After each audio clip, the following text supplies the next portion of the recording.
Hey guys, welcome back to the channel. Today we're doing something a little bit different. We're going to go out and take a look at the Baltimore Bridge, the key bridge that collapsed.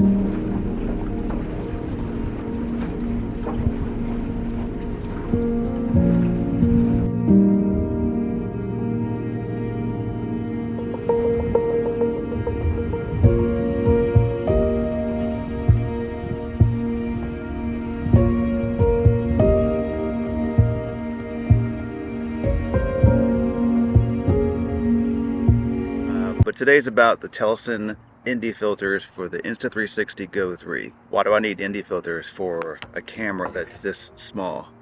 Well, I don't know. Let's try and see what it's like. I know when I put ND filters from Telesin on my Action 4, I really love the skin tones and the look of it. And sometimes the Insta360 skin tones are really not the best when it comes to image quality and look, because it's a very small camera, very small sensor. It's good for certain type of shots and things you want to do with it. So it's not a very cinematic style camera, but if I put ND filters on, what will it look like? Will it improve the colors? Will it improve the look of the whole image? Let's find out. So what I got today are Telesin's 4-pack. There is a CPL, which is like a polarizer for the water with no ND at all. An ND8, which is more for like a cloudy environment. ND16 went to a little more sunny, and ND32 went to even more sunnier, and then that's where it stops. But if you can go a lot higher buying other filters, but that's what this packet has. And I think ND32 is kind of like the perfect spot for a nice sunny day. The camera is going to work its magic and do what it has to do. Now I'm going to try it a couple ways. I'm going to try to let the camera do its own thing, meaning I will use the automatic settings, and when I put the ND filter on, the camera should internally slow down that shutter speed so it could compensate for the darker image it's getting out of it. What you don't want to go too slow, then it'll really mess up your image stabilization, and you'll see some jittery, weird stuff in the background, and you don't want that. Action cameras need around 250 frames per second, roughly 200 frames per second, to really have a good images to work with, to really filter out and smooth out that image. Right? Because basically it's just stacked images, right? If you have less of those stacked images, when you start shuffling and moving them, you'll see more of a movement, versus you could have a bunch, then there's a lot of room to work with within that high shutter speed to stabilize the image. If that makes any sense. But the point is, will it make the image of the Insta360 Go 3 better? Let's find out. All right, this is nothing first. Okay, we have it on flat, automatic settings, and we're testing out just the plain old filter that's on the Go 3. Do water, do a distance shot, do a sky look. Polarizer, automatic settings, water shot.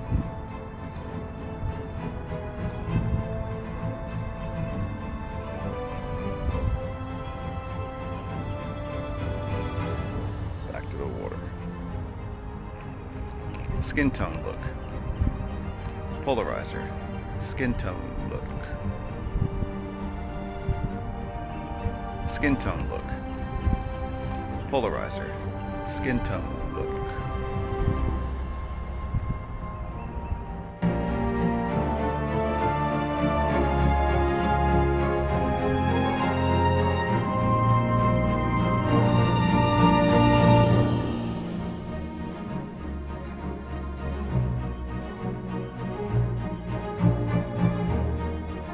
ND8, water,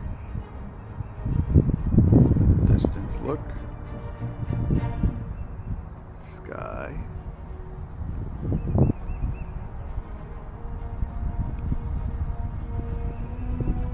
water, skin tones,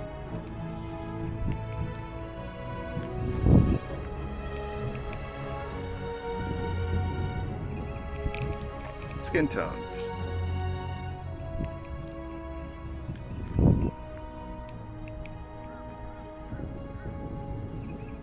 All right, ND16, automatic settings.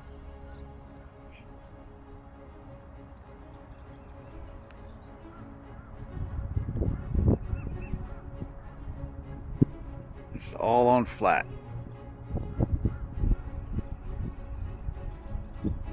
Skin tones on ND16 flat.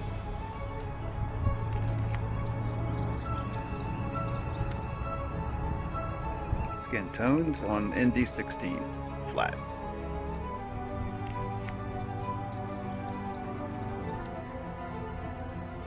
ND32.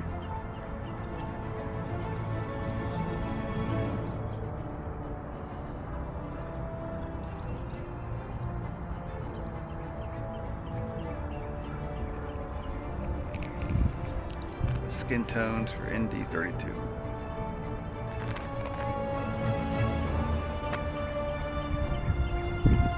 Skin tones for ND32.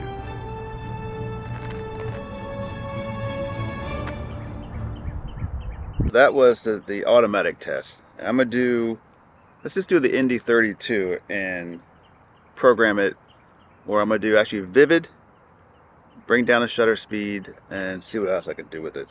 This is ISO as 100, and then the shutter speed is like 1/160.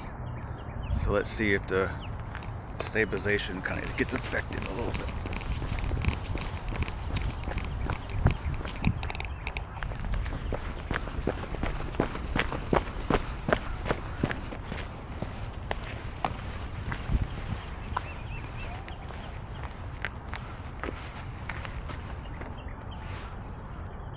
Water.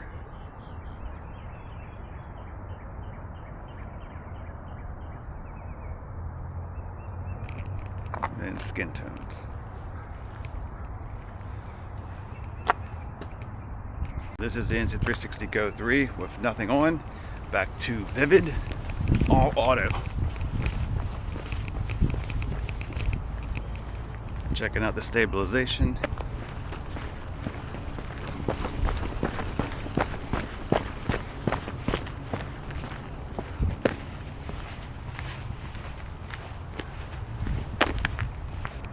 Checking out the skin tones with nothing on. Yep.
ND8.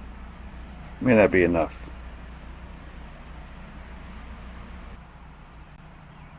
Alright, this is ND16 1/60.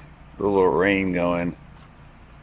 Hope I don't crash a little truck.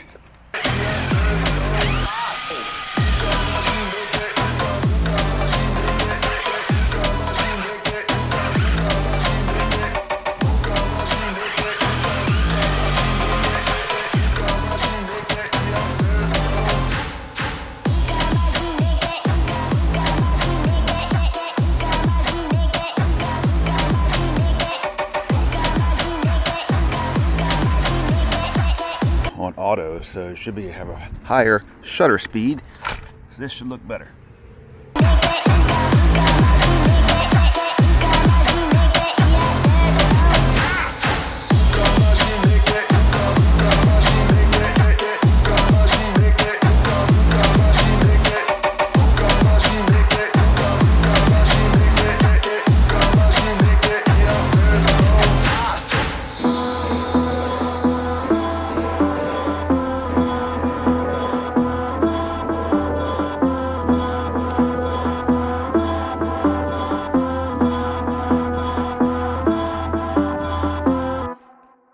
Alright, I want to wrap up this video in the rain outside just to show you I have it on ND16, ISO 100, 160 of a shutter speed, and not doing much movement.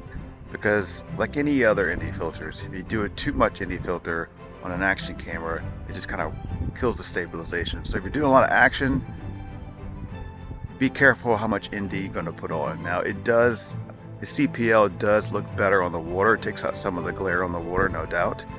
And then the 816 kind of just adds a little more color pop to the sky and stuff, and you can kind of play with it a little bit more if you're shooting flat, stuff like that. So I do think it's a good benefit to have these ND filters on. I think it helps out with over shutter speeds are too high and looks kind of digital, that kind of thing. So it gives you the ability to play with your Go 3, kind of make it the best it could possibly be when you want it to look the best it possibly can be. I know it's a different kind of camera. It's used for a lot of weird stuff like I just did with the electric car. Get weird shots, all that kind of stuff on the go. I do love the camera. I love what it can do. And these filters just help out. So links are in the description below if you're interested. If not, we'll see you in the next one, and thanks for watching.